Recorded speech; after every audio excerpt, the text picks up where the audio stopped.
My name is Jennifer Maxwell, and I teach at Central Park Elementary in Bossier Parish. As an educator, I am most passionate about reaching all learners and growing my students to the best of their ability.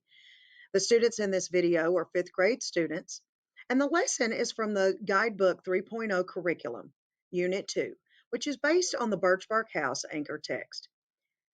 We use specific events from informational reading to explain what happened and why.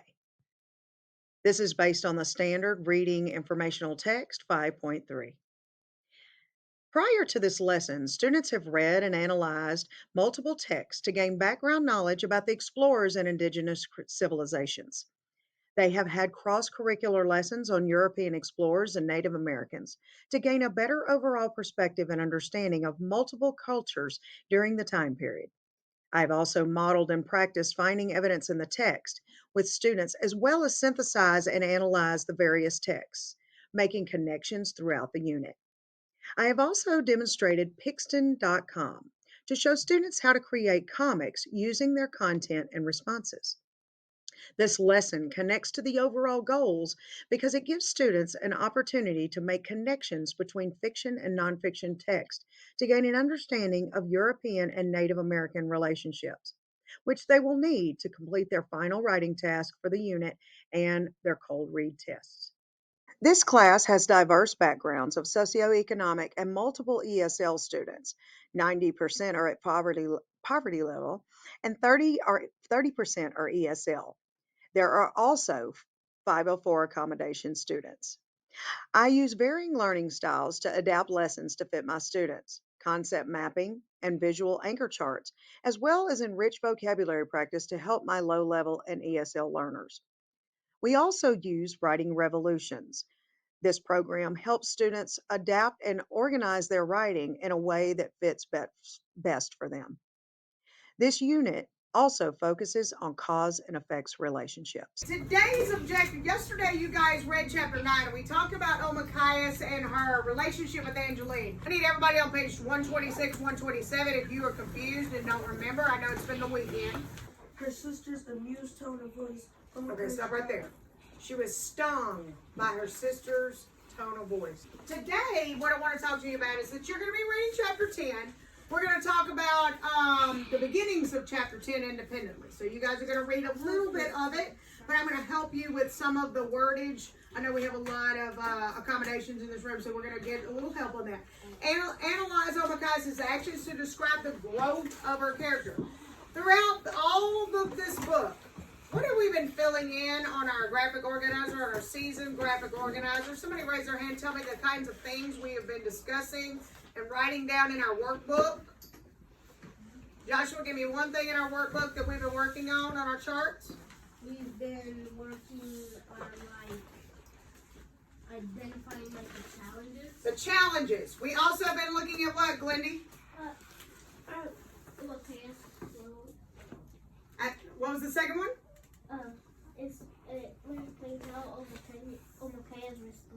How she responds to those challenges. Very good. Jordan, what's the other one? What's another one, baby? Looking at your chart to help you if you need it. How she responds to the challenges. Okay, that's what Glendy just said. Alfredo. People. What do we call those in books, though? What's that word in your workbook to help you? Characters that The characters. interacts with. Absolutely. The characters she interacts with. Okay? The characters she interacts with. Then we do what, Alex? How does she grow and gain strength? How is she growing and gaining strength? Okay? I've got your organizer written on the board, so we're going to do this one together today, but you're going to fill in your chart on your own, okay? Today, we're going to use specific events from your informational reading. There's two books that we have been reading that are nonfiction and informational. One of them was Before Columbus, and Miss Maxwell's been reading on the Elmo for you for that one. That's where we talked about the Ice Age and the indigenous cultures and the Indians and how they got here. Well, what is that other book that you have been reading that is nonfiction and informational? What, Derek? The First Americans. So we're going to use that knowledge that we learned in Before Columbus and First Americans to help us figure out why and explain what's happened to Omakaias and her tribe and her people. and why. Okay? And you're going to start to really see those connections as you start reading your section today. Okay? With tea snow, she gracefully bounced to the beach. Thimbles leaning her body moved in exact time, so she stood in the middle. Mama, when she was only known for with that swift girl, yellow kettle, and three children. Make sure you put your thumb up when you're done with those 2 pages.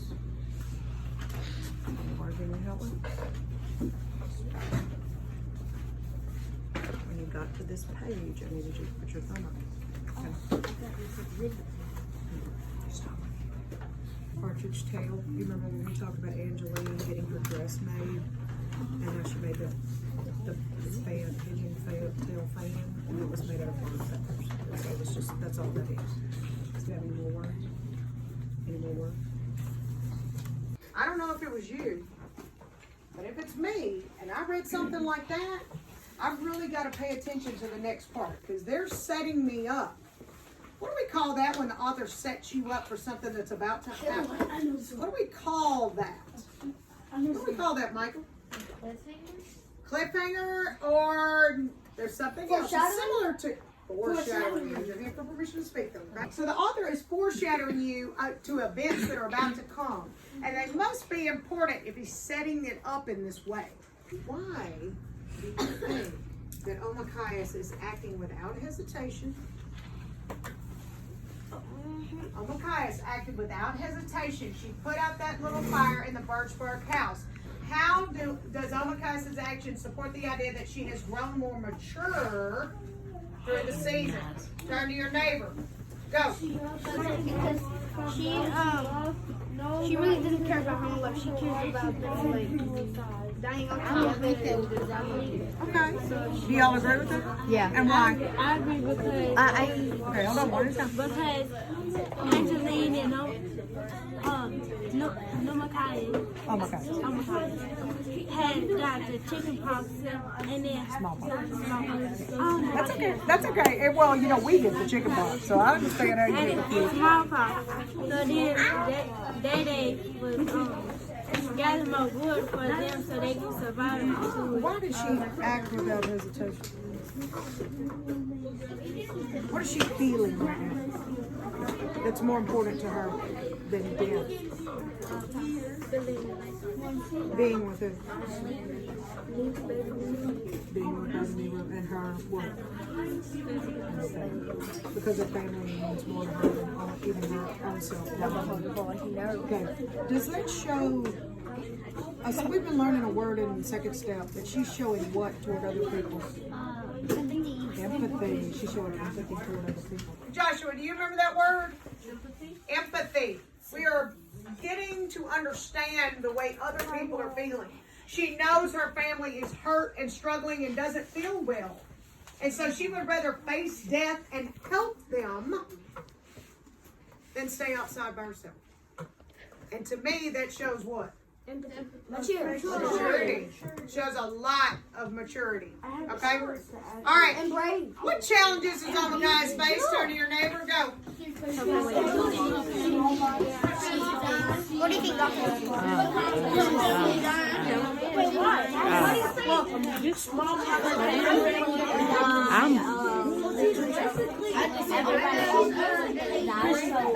What's the big one she's facing right now? What?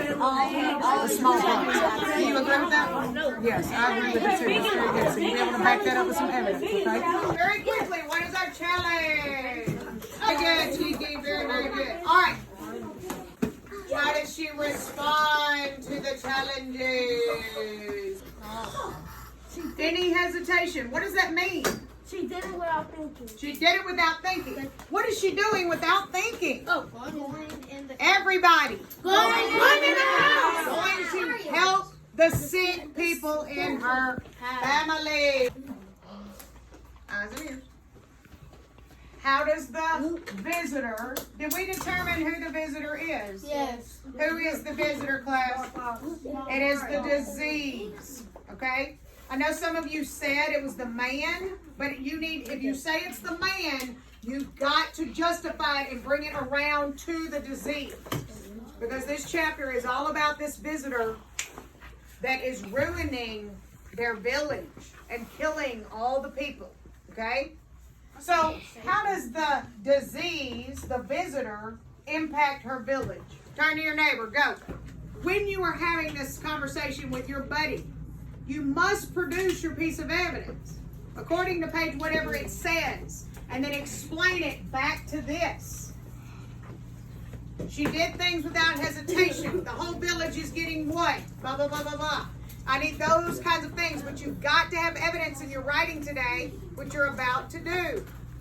So find your piece of evidence that backs this up. How is the disease affecting the village? Everybody get your finger on a piece of evidence because you're about to have to type it up or write it. So when I'm walking around, I should hear, according to page whatever it says, and then this means. I should hear you explaining, this means the visitor impacted on Machias' village because. That's what I should hear in conversation. Find your evidence now. You can do your Pixton or your TEE. If you need the Writing Revolution page, it is up on the stool to help you with the TEE. Okay? You just may be able to do your summary sentence, but it must have evidence. So if you need the summary sheet, go get it if it will help you. Okay? Christopher, go get you a summary sheet, please. We chose this one right here. My daughter has a sickness. My daughter has a sickness along with Angelina. Okay? And this means the that visitor is. the visitor is a sickness. I know this because the sickness is what, smallpox is what Angeline and her daughter is sick with. Okay. Keep going, Natalie. Add to this explanation. Dalton, you need to chime in too. We really found like two evidence. This one and then this one. Okay. When they first found out she had the sickness, she sent the other down the stairs. They built a hut on the outside. And so how did that affect the village? It affected the village because somehow they got the disease.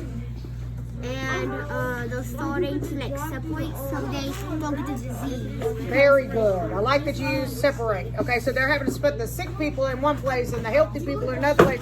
So we hope they don't get sick. What is it? Smallpox.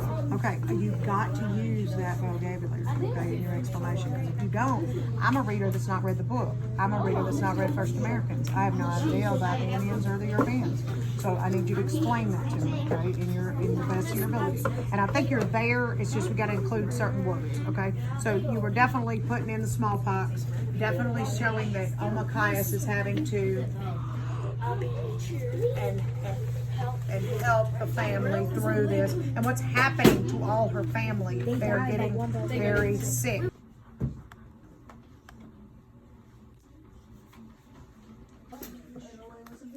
This one stuff is Doing that.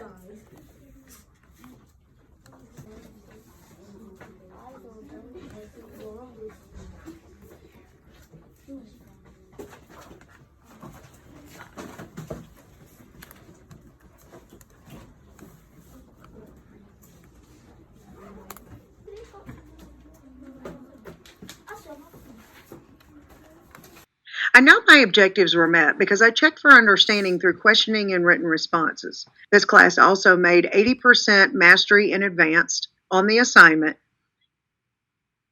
and also continue to work during RTI to close gaps that they have. Due to unforeseen circumstances, there was a time crunch in the class. Students didn't have time to read all of the text independently. Therefore, I had to modify the lesson slightly by reading a large portion to them. I would have preferred for the students to read the whole passage independently. This would give them more opportunity to read 5th grade level text, and this would help them build fluency and stamina for their LEAP test at the end of the year. After the teaching segment in the video, students worked on their choice boards, a TEE, which is Topic, Evidence Explained Paragraph, Pixton Comic, or Writing Revolution Summary Sentence with Evidence.